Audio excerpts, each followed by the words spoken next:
오늘 하나님께서 우리에게 주시는 말씀은 구약성경 사사기 17장 1절에서 13절 말씀입니다.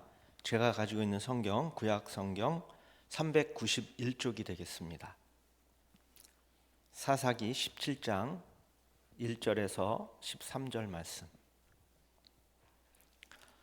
우리 찾으셨으면 우리 한 절씩 교독하고 마지막 절은 합독하도록 하겠습니다.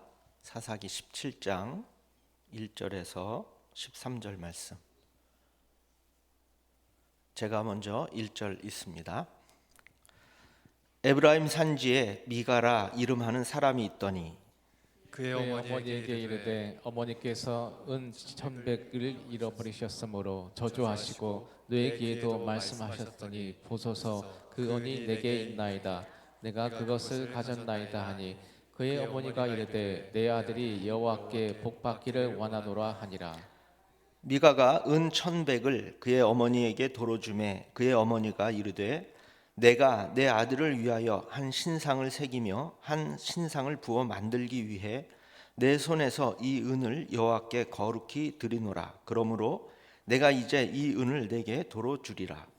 미가가 그 은을 그의 어머니에게 도로 주었으므로 어머니가 그 은 200을 가져다 은장색에게 주어 한 신상을 새기고 한 신상을 부어 만들었더니 그 신상이 미가의 집에 있더라. 그 사람 미가에게 신당이 있으므로 그가 에봇과 드라빔을 만들고 한 아들을 세워 그의 제사장으로 삼았더라. 그때에는 이스라엘에 왕이 없었으므로 사람마다 자기 소견에 옳은 대로 행하였더라. 유다 가족에 속한 유다 베들레헴에 한 청년이 있었으니 그는 레위인으로서 거기서 거류하였더라. 그 사람이 거주할 곳을 찾고자 하여 그 성읍 유다 베들레헴을 떠나 가다가 에브라임 산지로 가서 미가의 집에 이르매 미가가 그에게 묻되 너는 어디서부터 오느냐 하니 그가 이르되 나는 유다 베들레헴의 레위인으로서 거류할 곳을 찾으러 가노라 하는지라. 미가가 그에게 이르되 내가 나와 함께 거주하며 나를 위하여 아버지와 제사장이 되라. 내가 해마다 은열과 의복 한 벌과 먹을 것을 주리라 하므로 그 레위인이 들어갔더라. 그 레위인이 그 사람과 함께 거주하기를 만족하게 생각했으니 이는 그 청년이 미가의 아들 중 하나같이 됨이라. 미가가 그 레위인을 거룩하게 구별하며 그 청년이 미가의 제사장이 되어 그 집에 있었더라. 같이 합니다. 이에 미가가 이르되 레위인이 내 제사장이 되었으니 이제 여호와께서 내게 복 주실 줄을 아노라 하니라. 아멘. 할렐루야. 오늘도 이제 사사기 말씀을 이제 살펴볼 텐데요. 오늘은 이제 미가와 어머니의 왜곡된 신앙이라는 이런 제목을 가지고 말씀을 살펴보면서 하나님께서 주신 은혜를 같이 받도록 하겠습니다.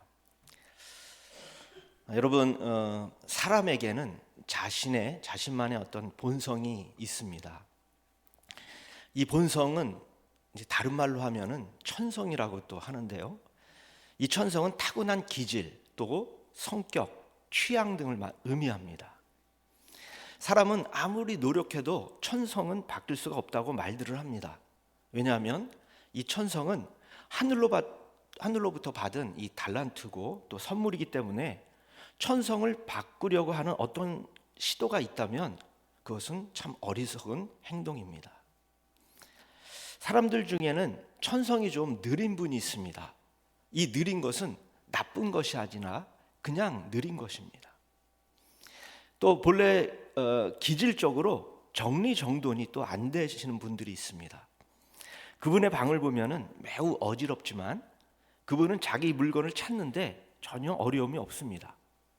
또 그분에게는 그 어지럽혀져 있는 상황이 우리가 볼 때는 안 좋게 보일지 모르지만 그 자신에게는 아주 최고일 뿐 전혀 불편하지도 않고 또 나쁘지 않습니다. 우리 성도님들은 어떤 본성, 어떤 천성을 가지고 계십니까? 예수님의 제자, 이 12명의 제자들도 아주 다양한 천성이라는 기질을 가지고 있는데요. 자, 그 중에 요한이라는 제자는 어떤 천성을 가지고 있을까요? 예수님의 제자인 이 요한은 별명이 보아너게입니다. 이 뜻은 우레의 아들이라는 뜻인데 이 별명을 지어주신 것으로 보아서 아마도 요한이 아주 천성적으로 목소리가 아주 컸을 것으로 또 추측이 됩니다. 그런데 예수님께서는 이 요한에게 목소리가 시끄러우니까 제발 목소리를 낮추라고 요구한 적이 없고요. 또 차분하고 조용조용하게 말하라고 부탁하신 적도 없습니다. 천성적으로 소리가 큰 것을 그냥 인정해 주신 것입니다. 자, 시몬이라는 제자는 그럼 또 어떨까요? 이 제자의 별명은 게바 또 베드로라고 합니다. 이 뜻은 돌멩이, 장돌 또 바위, 반석이라는 뜻인데 예수님은 이 시몬의 천성적인 성격에 아주 적합한 별명을 지어주셨을 뿐 불같은 성격을 고치라고 또 요구하지 않으셨습니다. 특히 베드로가 예수님을 3번 부인할 때 너는 천성적으로 좌충우돌 하는 기질이 있는데 그 기질을 못 버리면 앞으로 쓰임을 못 받는다라고 경고하신 적도 없습니다.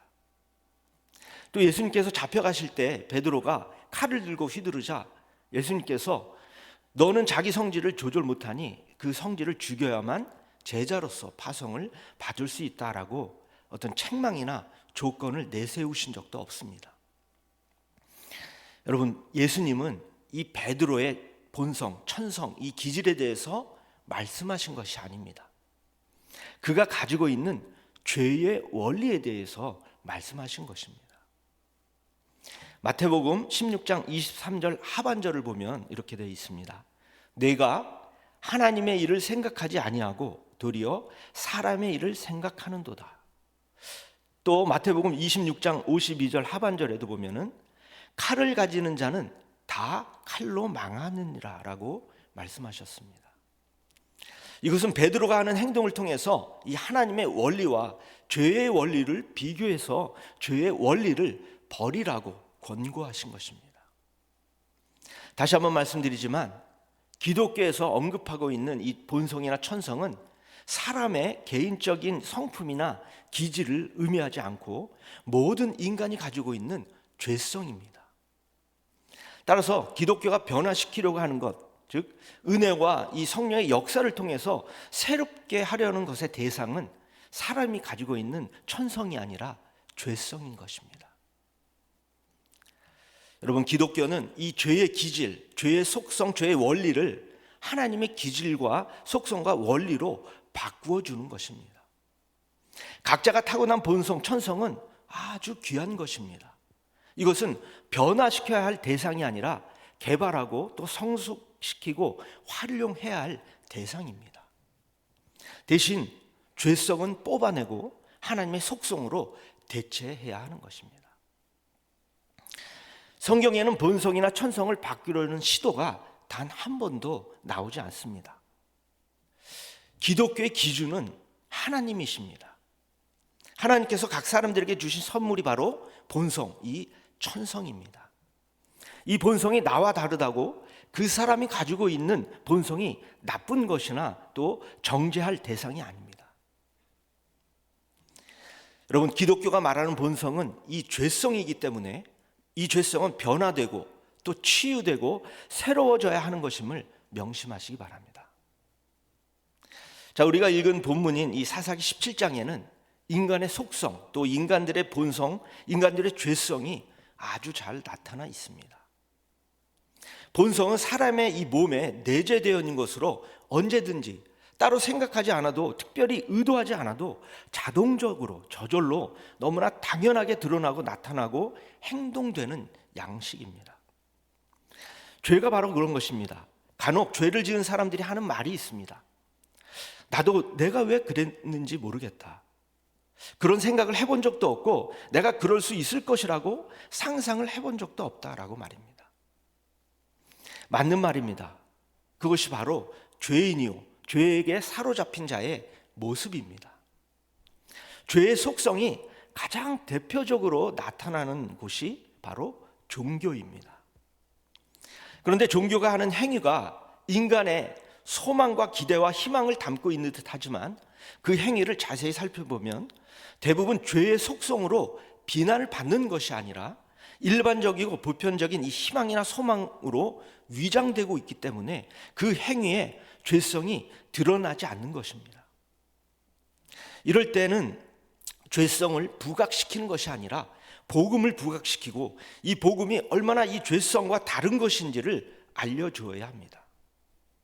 따라서 기독교는 죄를 비난하는 것이 아니라 복음으로 치유하는 것입니다. 또한 죄를 책망하는 것이 아니라 은혜와 사랑으로 감싸는 것입니다. 그것이 바로 기독교인 것입니다. 이제 본문을 본격적으로 살펴보도록 하겠습니다. 사사기 17장은 이 어머니와 아들의 이 막장 대화로 시작을 하고 있습니다. 17장 2절 중반절까지의 말씀을 우리 화면에 나오는데 다시 한번 합독하도록 하겠습니다. 시작. 그의 어머니에게 이르되 어머니께서 은 1,100을 잃어버리셨으므로 저주하시고 내 귀에도 말씀하셨더니 보소서 그 은이 내게 있나이다. 내가 그것을 가져갔나이다 하니. 여러분, 어떠한 상황입니까? 이러한 상황은 대부분의 가정에서 부모들이 자녀를 키울 때 흔히 일어나는 일입니다. 하지만 이 장면은 이 자녀가 어린 경우가 아닙니다. 본문을 좀 살펴보면은 아들은 결혼을 해서 아들을 낳았고 그 아들은 또 제사장 역할을 하고 있습니다. 이런 상황을 볼 때 어머니는 나이가 많이 든 노년에 들어섰고 아들도 중년이 된 듯합니다. 그 나이에 아들은 이제 어머니의 재산을 훔쳤고요. 재산을 잃어버린 어머니는 저주를 퍼부었던 모양입니다. 아들은 무슨 연유에서인지 어머니에게 자기가 도둑질한 장본인이라고 사실을 털어놓습니다. 그러자 어머니의 태도가 돌변하고 있습니다.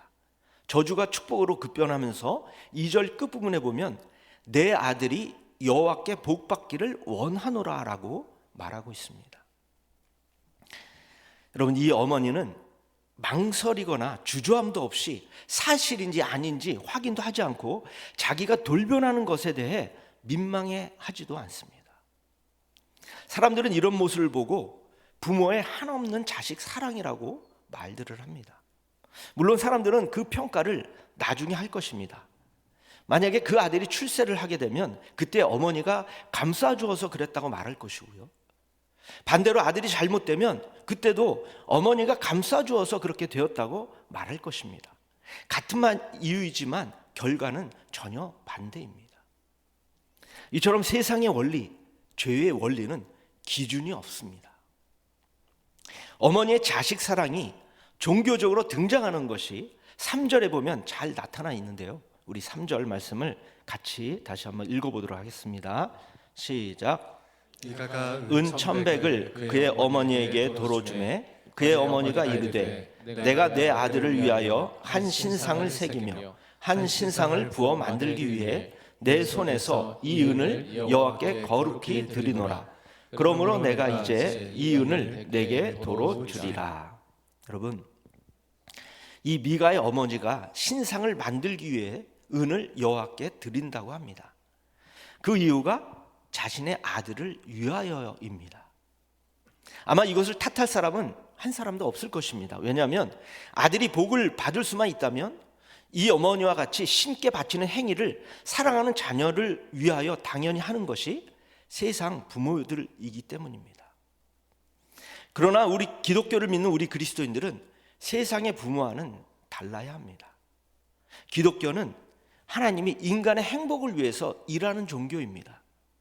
이 하나님을 믿는 종교가 바로 기독교입니다. 전능하신 하나님은 인간을 위해 모든 것을 창조하셨습니다. 왜입니까? 인간에게 이 먹을 것과 또 입을 것, 또 살 것을 주시기 위해서 천지를 창조하신 것입니다. 그리고 지구상의 모든 것이 하나님으로부터 나왔고 지구상의 모든 것이 하나님의 것이라고 선언하는 것이 바로 기독교입니다. 그런데 연약하고 부족한 우리 인간들이 이 모든 것의 주인 되신 하나님께 무엇을 드릴 필요가 있을까요?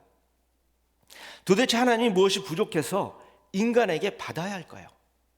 인간은 신을 위해 그 어떤 것도 드릴 필요가 없습니다. 이런 사실을 기독교가 하나님을 모르는 사람들에게 선포를 해야 합니다.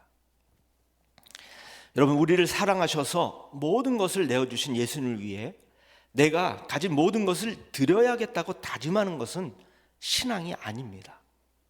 내가 가진 모든 것이 하나님이 주신 것이라고 감사하는 것이 바로 신앙입니다. 하나님을 위해 죽겠다고 죽음을 불사르는 것이 신앙이 아니라 하나님으로 말미암아 바른 삶, 참된 삶, 행복한 삶을 누리며 하나님의 영광을 나타내며 사는 것이 바로 신앙입니다. 세상 사람들이 섬기는 이 죄의 종교들이 제시하는 방법으로는 절대로 인간이 행복해질 수가 없습니다. 기독교만이 제시하는 방법, 즉 하나님이 인간을 위해 모든 일을 다 이루셔서 인간에게 자유와 기쁨과 평화와 안식을 선물로 주심을 믿고 나갈 때 인간은 주 안에서 행복한 삶을 살 수가 있는 것입니다. 그래서 기독교의 소식을 복된 소식, 복음이라고 하는 것입니다. 여러분, 죄의 종교, 이 죄의 방식에는 복된 소식이 없음을 아시기 바랍니다. 본문 3절 중간부 말씀을 제가 다시 한번 읽어보도록 하겠습니다.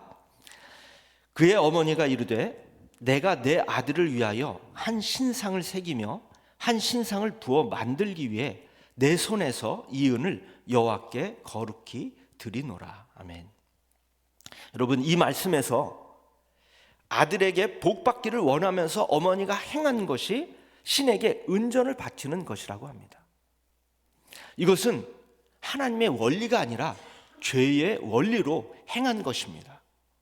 왜냐하면 죄의 원리 중에 하나가 무언가를 받기를 원하는 사람이 가장 먼저 하는 것이 바치는 것이기 때문입니다. 아들은 자기 돈을 가져간 사람에게 저주를 퍼부은 적이 있습니다. 그렇다면 신이 아무것도 해주지 않은 채 돈만 가져간다면 그 신에게도 저주를 퍼부어야 할 것입니다. 그런데 그렇게 하지 않고 도리어 자기 스스로 돈을 가져다 바칩니다. 이것이 바로 죄의 원리의 어리석은 순환론입니다. 기독교 외의 타종교에는 은혜라는 개념이 없습니다. 엄밀하게 말하면 복이라는 용어를 사용하면 안 됩니다. 복이라는 단어보다는 거래라는 단어가 더 맞는 말입니다. 내가 먼저 바치고 그 대가로 바친 것보다 더 많이 받아내는 거래를 하는 것이 세상 종교인 것입니다. 바친 만큼 받으면 원금 회수고요. 바친 것보다 더 많이 받으면 성공적인 투자가 되는 것이고, 동영상도 배경이 만약 날아가네. 바친 만큼 못 받으면 다음에 더 받기를 기대하는 투기가 되는 것입니다. 우리가 읽은 3절 말씀에 보면 미가의 어머니는 여호와께 거래하고 있습니다. 특히 어머니가 신께 은전을 바치는 마음의 심정을 아주 잘 표현한 구절이 있는데 바로 거룩히 드리노라입니다. 이 말의 뜻은 정성스럽게 아주 간절하게 바친다라는 의미입니다. 이 말에는 세상 종교가 행하는 두 가지 원칙을 볼 수가 있는데, 첫 번째는 진인사 대천명으로 우선 인간이 먼저 할 일을 다 한다는 것입니다.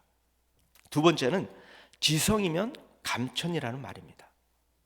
인간들이 어떤 일을 할 때 최선을 다해 아주 정성껏 성심성의껏 최선을 다하면 하늘도 감동해서 일을 잘 되게 해주신다는 것입니다. 이러한 마음과 태도로 이 미가의 어머니가 신상을 만든다는 것인데, 이 어머니의 생각에는 신상을 만드는 것이 신의 존재를 드러내주는 것으로 신의 이 권위와 또 명예에 걸맞게 아주 크고 멋지게 화려하게 만드는 것입니다.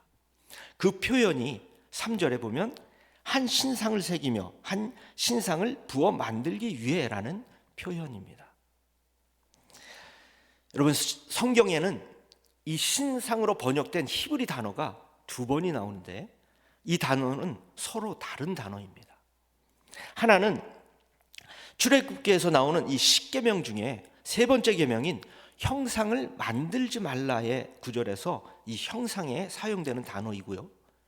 또 다른 하나는 시내산에서 이스라엘이 만들었던 이 송아지 형상을 언급할 때 사용되었던 단어입니다. 이런 단어로 쓰여진 신상은 이 신의 형상을 만들게 되면 그 형상을 모셔둘 수 있는 신당을 짓게 되고, 신당에 신상을 모셔두면 당연히 그 다음은 신상에 대해 예우를 갖춰서 때마다 이 신상에게 공양을 드리며 절을 하게 되는 것입니다. 이처럼 세상 사람들의 종교, 이 죄인들의 종교는 신상의 모양, 또 신당의 구조, 인간이 절하는 모습, 이런 것들은 원칙상 다 동일한 것입니다. 오늘 본문 5절에도 보면 죄의 종교의 이 완성품이 등장하고 있습니다. 우리 5절 말씀도 다시 한번 합독하도록 하겠습니다. 시작. 그 사람 미가에게 신당이 있으므로 그가 에봇과 드라빔을 만들고 한 아들을 세워 그의 제사장으로 삼았더라. 여러분, 사람들이 종교를 만들게 되면 늘 이렇게 만듭니다. 아주 종합 세트처럼 죄의 구성 요소들이 하나도 빠지지 않고 그 속에 다 있습니다. 이 종합 세트의 출발점이 바로 신상인 것입니다. 사사기에 반복적으로 등장되는 표현은 이스라엘 자손이 다시 여호와의 목전에 악을 행하여 또 여호와를 버리고 또 여호와를 떠나고란 표현들입니다. 이런 표현들의 실체를 보여주는 사건이 17장과 18장에 나오는 사건들입니다. 이미 이 당시 이스라엘 백성 대부분의 가정에는 신당이 있었습니다. 신당이 있었다는 것은 신당에 모실 신상도 만들어져 있었다는 것인데요, 사사기 6장에 나오는 기드온 사건에서도 우리는 볼 수가 있습니다. 기드온 이 집에는 신당과 신상이 있었습니다. 기드온이 아버지 집에 있는 이 바알의 단을 헐었을 때 동네 사람들의 반응을 보시면 그 당시에 이 트렌드를 알 수가 있습니다.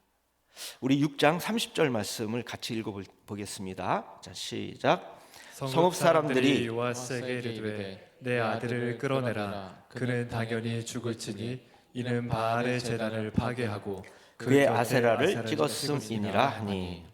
여러분, 이 말씀으로 추측을 해보면 동네 사람 그 어느 누구 한 사람도 기드온이 이 바알과 아세라상 신상을 찍었다고 응원한 사람도 없고 또 칭찬한 사람도 없음을 우리는 알 수가 있습니다. 도리어 기드온을 죽이겠다고 온 동네 사람들이 다 연합해서 달려온 것입니다. 오늘 본문에 나온 이 미가의 집에도 이미 신당이 있었고요, 18장에도 보면은 단지파도 신상들과 제사장을 데려가려고 시도하는 장면이 나옵니다. 이런 상황들을 통해서 이스라엘의 어느 한 사람이나 또 한 가정 또는 한 지파가 하나님을 떠나고 우상을 섬겼다는 것이 아니라 이스라엘 백성 전체가 우상을 섬겼다는 것을 우리는 알 수가 있습니다. 더 리얼하게 설명을 하면 이스라엘은 이 사사 시대뿐만이 아니라 이스라엘 역사 내내 하나님을 섬기기보다는 우상을 섬겼습니다. 미가의 집에서 발견할 수가 있는데, 미가의 집에는 신상과 더불어 에봇과 드라빔을 만들어 놓았다고 합니다. 여기서 에봇은 신전에서 봉사하는 자가 입는 옷을 의미하고요, 또 드라빔은 신상과 유사한 조각품을 의미합니다. 드라빔에 대해서는 창세기를 읽어보신 우리 성도님들은 아마 기억이 나실 것입니다. 창세기 31장 19절에 보면 야곱의 아내 이 라헬이 친정에서 떠나올 때 아버지 라반의 이 드라빔을 훔쳐오는 사건이 나옵니다. 여기서 드라빔은 이제 휴대가 가능할 정도로 아주 작은 조각품임을 알 수가 있습니다. 이처럼 신당에는 신상만 있는 것이 아니라 드라빔도 있었던 것입니다. 여러분, 죄의 원리를 생각하시면 충분히 상상하실 수가 있습니다. 자, 예를 들어 보겠습니다. 어떤 사람이 신당의 신을 모신다면 당연하게 그 어떤 신보다도 아주 강한 신을 모실 것입니다. 따라서 사람들에게 자기가 모신 이 신이 강한 신이라는 것을 보여주기 위해서 그 사람은 신상을 아주 크고 화려하게 만들 것입니다. 그리고 그 신상 옆에 일종의 부하들도 만들 것입니다.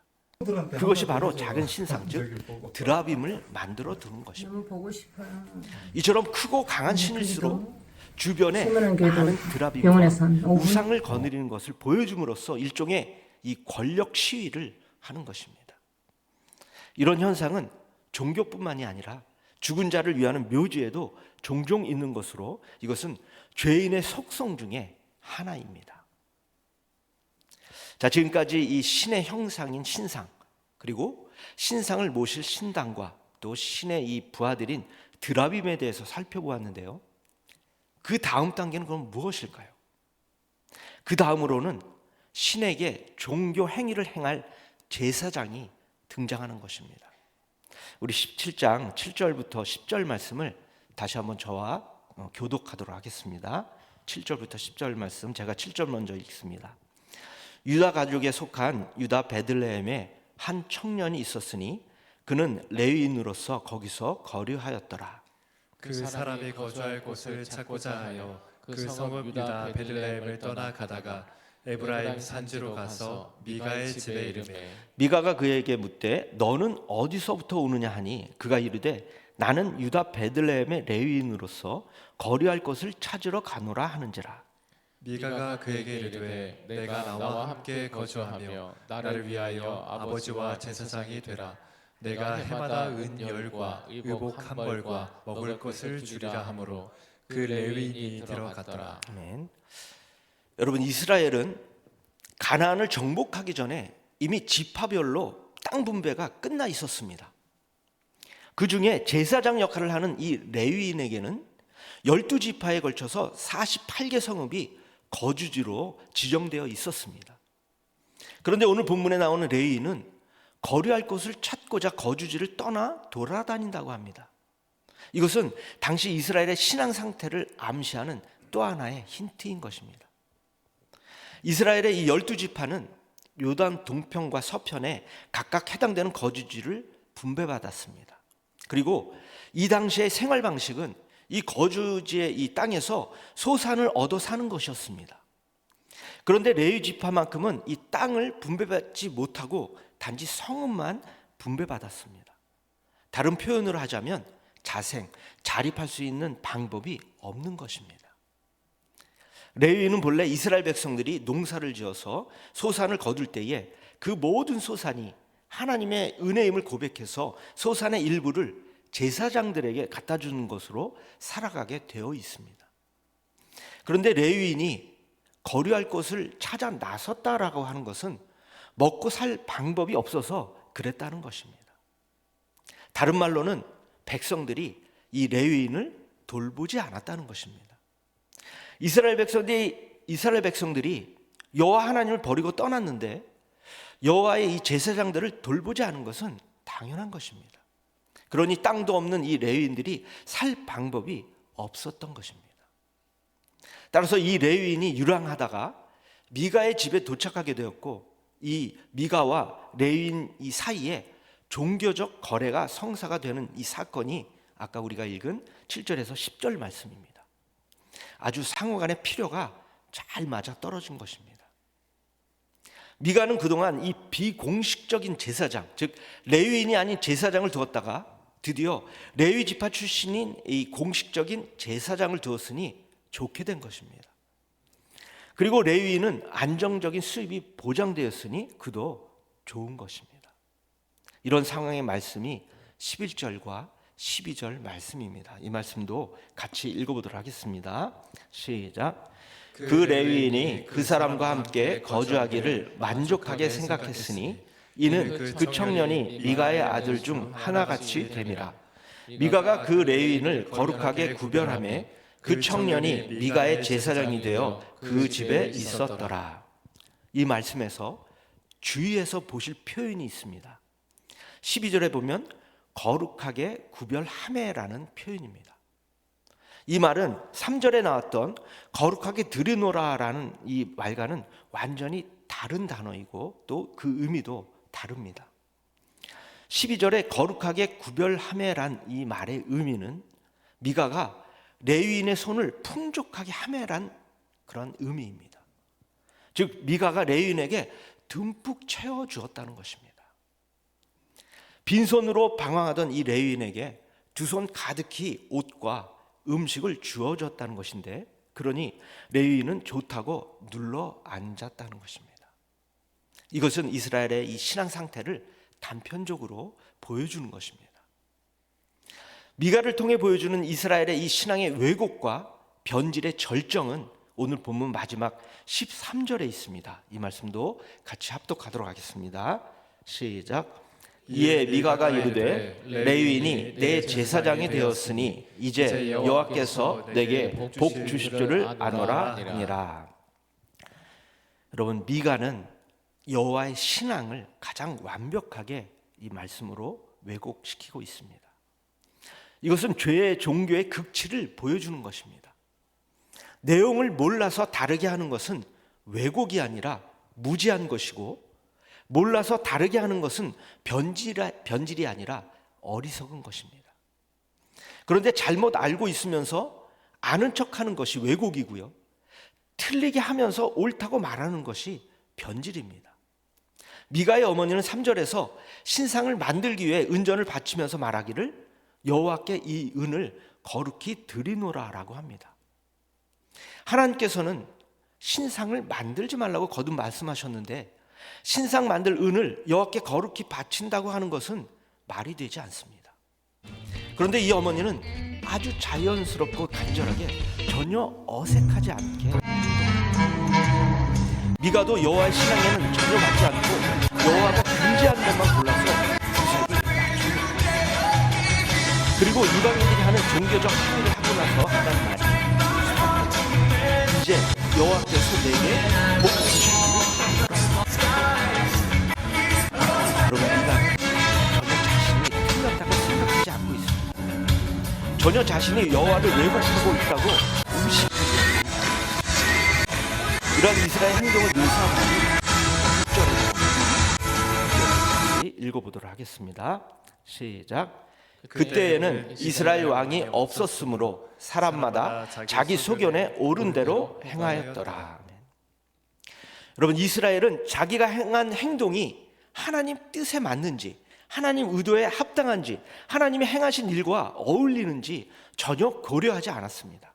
오직 하나, 하나님과 관계없이 자기 소견에 옳은 대로 행했습니다. 이것이 바로 진리를 모르는 자들의 특징이요, 모든 죄인들의 특징입니다. 미가의 이야기를 이스라엘의 불신앙의 극치라고 표현하는 이유가 있습니다. 그것은 이스라엘은 단순히 우상을 숭배하거나 타 종교를 믿는 정도에 그친 것이 아니기 때문입니다. 하나님의 방식이 아닌 것을 실행하면서 그것이 마치 하나님의 방식이라고 왜곡을 만들어내고 있다는 것입니다. 단지 미가뿐만이 아닙니다. 기드온도 그랬습니다.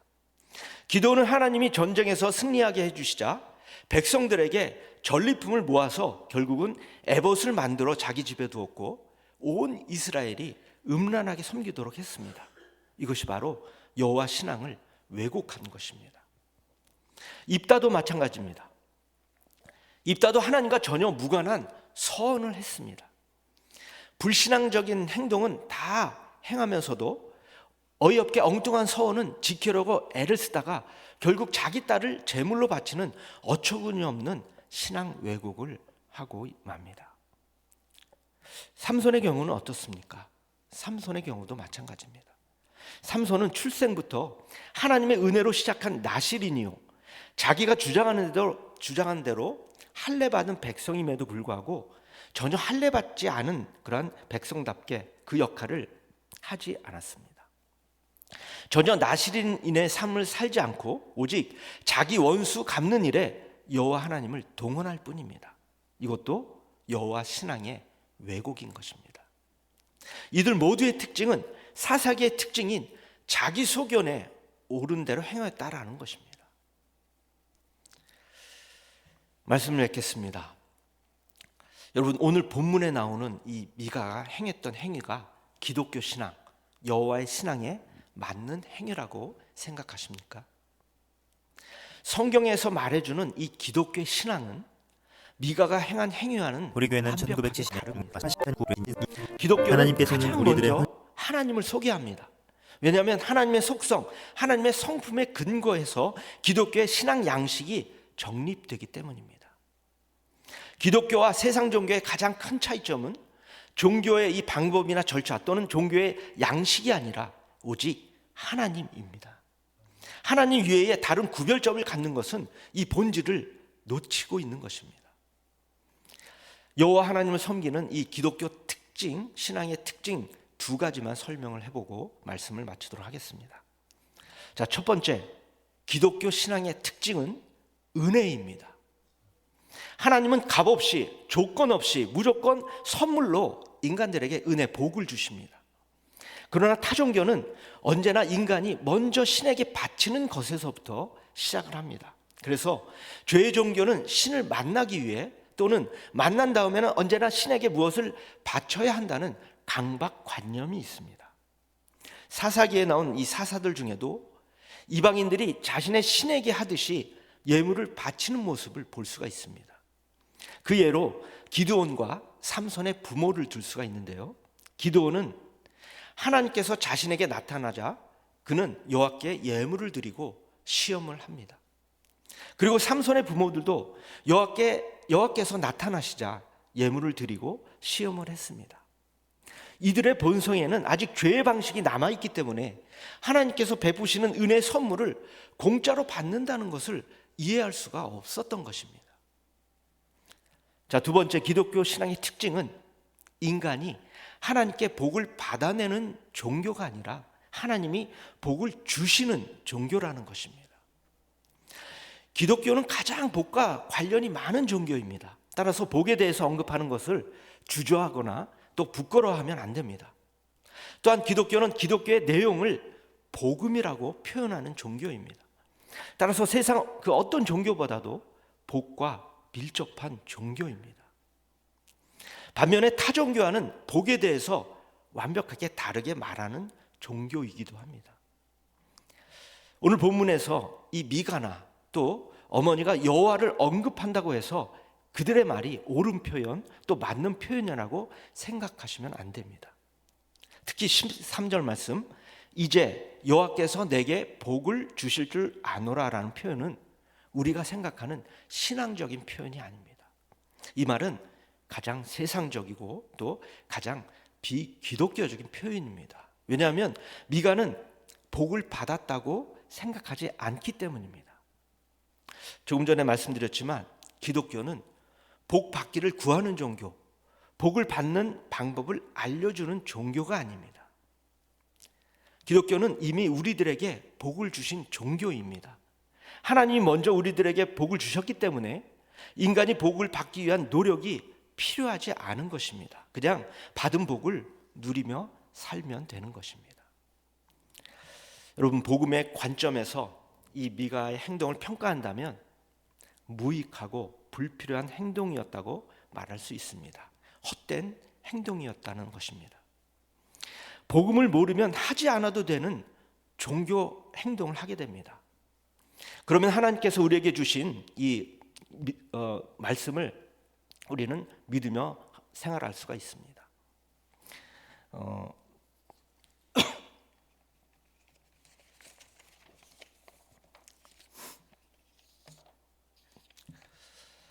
미가가 여호와께서 이제 내게 복을 주실 줄 아노라 말했다면 우리들은 이미 여호와께서 복을 주신 줄을 아노라라고 말할 수 있어야 합니다. 자, 오늘 우리는 이 미가와 그의 어머니가 행한 행위를 통해서 기독교적인 신앙이 아닌 이 죄의 원리에 의한 왜곡된 신앙의 행위에 대해서 우리는 살펴보았습니다. 올해 1월이 이제 시작이 되었습니다.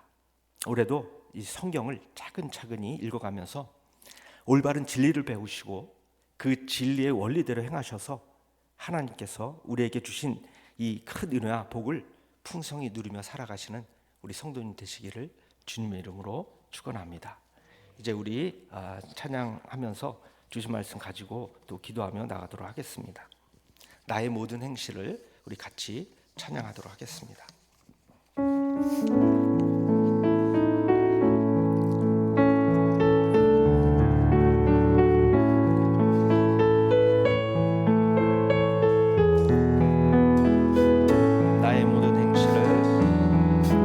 나의 모든 행실을 주여 기억마시고 바른 길로 인도하소서. 기쁠 때나 슬플 때 나와 동행하소서.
다 기억하시고 내 모든 형편을 다 기억하시고 늘 나와 동행하옵소서.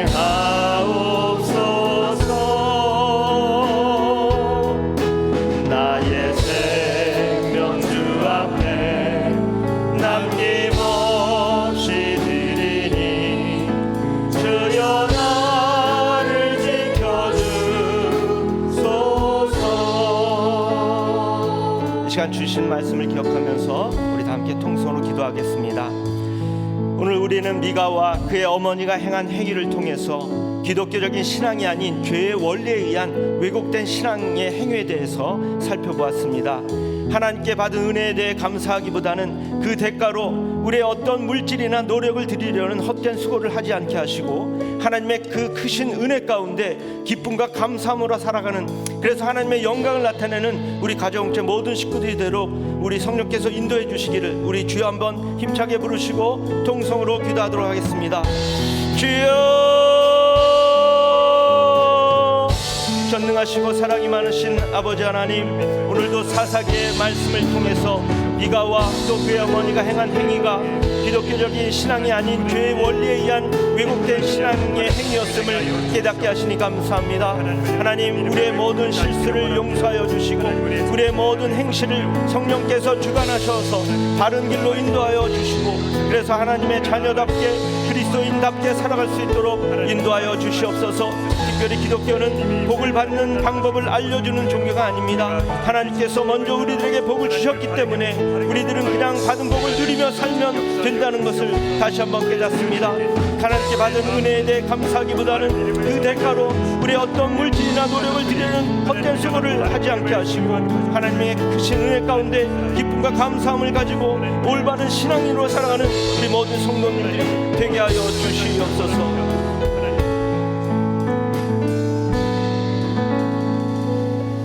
우리의 모든 실수를 용서해 주시는 사랑의 아버지 하나님, 오늘도 사사기 말씀을 통해 큰 은혜를 주시니 감사를 드립니다.